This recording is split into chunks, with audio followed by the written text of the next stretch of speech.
Hello guys, welcome again to my YouTube channel. In this video, I am going to start again an entirely new subject of your third year BMS, that is toxicology, and in terms of Ayurveda it is called as Agat Tantra.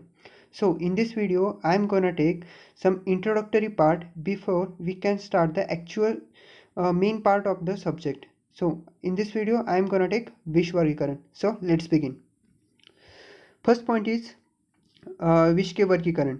सो इस topic में हम विभिन्न आचार्यों के द्वारा किए गए विष के वर्गीकरण को point by point and one by one देखेंगे. सो शुरू करते हैं. शीर्षुत जी ने कहा है और उनके अनुसार विष के 3 प्रकार होते हैं, जो कि हैं स्थावर, जंगम और कृत्रिम. स्थावर के उन्होंने अगेन 2 प्रकार किए हैं, एक है वनस्पतिज और दूसरा है धातुस. ठीक है. चरक जी के अनुसार विष के 3 प्रकार है, स्थावर, जंगम और गर संयोगज. ठीक है. और चक्रपाणी ने जो अपनी चरक संहिता के टीकाकार है, उन्होंने इस गर संयोगज जो प्रकार है इसके अगेन 2 टाइप्स किए हैं, जो कि है निर्विष द्रव्य संयोग क्रम और सविष द्रव्य संयोग क्रम. ठीक है. आगे शारंगधर जी ने भी इसके 3 प्रकार किए हैं, जो कि है स्थावर, जंगम और कृत्रिम. और कृत्रिम को उन्होंने 2 टाइप्स में क्लासिफाई किया है, जो कि है गर विष और दूषी विष.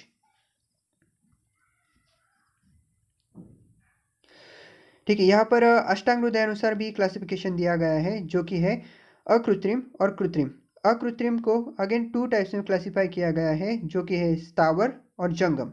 और कृत्रिम को एक ही टाइप में क्लासिफाई किया गया है, जो कि है गर्विष. और गर्विष का मतलब है जो विष अलग अलग औषधियों के संयोग से बनाया गया जाता है, उसे गर्विष कहते हैं. ठीक है. आगे वृद्ध काश्यप जी ने 3 प्रकार बताए हैं, जो कि है स्थावर, जंगम और संयोगज. और संयोगज के भी 2 प्रकार किए गए हैं, जो कि है गर्विष और कृत्रिमिष. ओके. ठीक है. इस पॉइंट में हम लोग कुछ स्थावर और कुछ जंगम विष के बारे में देखेंगे.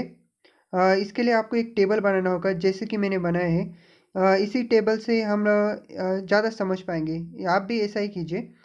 ठीक है. देखते हैं. ठीक है. पहले आपको अधिष्ठान, संख्या, विष के लक्षण और एग्जाम्पल ऐसे कॉलम करके टेबल बनाना है, और उसमें 1 बाय 1 मैंने जैसे लिखा है वैसे लिखना है. ठीक है. देखते हैं शुरुआत से. पहला है अधिष्ठान है मूल, जिसकी संख्या बताई गई है 8. और अगर मूल के इस विषयुक्त मूल के सेवन से जो लक्षण उत्पन्न होते हैं उसमें दिया गया है प्रलाप.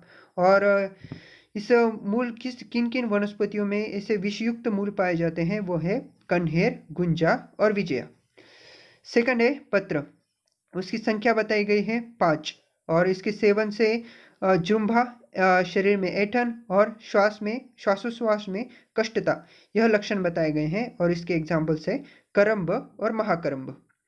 तीसरा है फल, इसकी संख्या 12 बताई गई है. और इसके सेवन से मुष्कशोप, दाह और अन्न द्वेष जैसी समस्याएं उत्पन्न होती है. और इसके एग्जाम्पल्स दिए गए हैं कर्कुटक और जयपाल.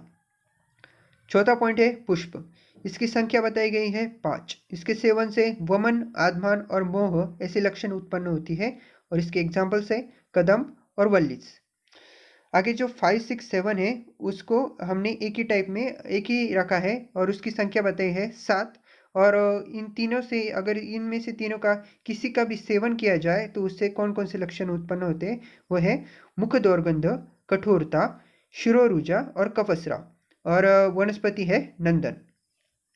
8वां पॉइंट है, और 8वीं जो वनस्पति आठवां पॉइंट है क्षीर, उसकी संख्या बताई गई है 3. उसके सेवन से मुखफेन और अतिसार जैसी लक्षणें उत्पन्न होती है. और वनस्पति है स्नूही और जलक्षीरी. 9वां पॉइंट है धातु, इसकी संख्या बताई गई है 2. और इसके सेवन से रक्तपीड़ा, मूर्छा और तालु दाह जैसी लक्षणें शरीर में उत्पन्न होती है. इसके एग्जाम्पल्स बताए गए हैं फेनाश्म और हलतार. 10वां पॉइंट है कंद, इसकी संख्या बताई गई है 13. और इसके सेवन से इसे तीक्ष्ण विष कहा गया है. और तीक्ष्ण विष के एग्जाम्पल्स है वत्सनाभ, पालक और सरसप। ठीक है, अभी स्थावर देखने के बाद हम जंगम विष के अधिष्ठान देखेंगे। इसमें 2 ही कॉलम करने हैं, एक अधिष्ठान और दूसरा उदाहरण। सो देखते हैं। पहला पॉइंट है दृष्टि और निश्वास। जो दृष्टि और निश्वास जैसे लक्षण उत्पन्न होंगे, किससे? अगर दिव्य सर्प नाम का जो सर्प है उसके काटने से दृष्टि और निश्वास जैसे लक्षण उत्पन्न होंगे। दंष्टा यानी कि जो दंश करते हैं। कौन दंश करता है? भौम्य सर्प। तीसरा है नख। नख नख से एग्जाम्पल्स हैं बिल्ली, कुत्ता, वानर, मंडूक, मत्स्य, चतुष्पाद और कीटक। ये इन प्राणियों के अगर इन प्राणियों ने अपने नख का इस्तेमाल कर हमला किया होता है तो उससे विष उत्पन्न होता है। नेक्स्ट इज पुरुष और मूत्र। चिपिट नाम का एक प्राणी है, उसके पुरुष और मूत्र में विष होता है। नेक्स्ट इज शुक्र। मूषक यानी जो माउस होता है उसके शुक्र में विष होता है। नेक्स्ट इज आर्तव और लालास्राव। लता और मकड़ी जो स्पाइडर है उसके आर्तव और लालास्राव में विष होता है। सेवंथ है लार और लाला और इसका एग्जाम्पल है वृश्चिक। और आठवां है मुख संदंश, इसका एग्जाम्पल है मक्षिका, जोंक और कनप। विसर्जित और गुदा, इसका कोई एग्जाम्पल नहीं दिया गया है।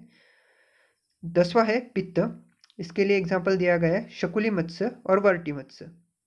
11वां है शुक और तुंडास्ती, इसके लिए एग्जाम्पल दिया गया है उच्चटिक, शतपदी और भ्रमर। 12वां है कीट और इसके लिए एग्जाम्पल है कीट और सर्प। ठीक है, यही था आज का इंट्रोडक्टरी पार्ट, यहीं पर ख़त्म होता है। तो मिलते हैं अगले वीडियो में। इस वीडियो के आखिर में मैंने कुछ सेगमेंट डाला हुआ है, अगर आपका इंटरेस्ट हो तो आप देख सकते हैं। अगर आप चाहते हैं कि ऐसे सेगमेंट में हर वीडियो में डालूं तो कृपया कमेंट में मुझे बताएं या लाइक करें। धन्यवाद। So here is a time lapse of physical healing process.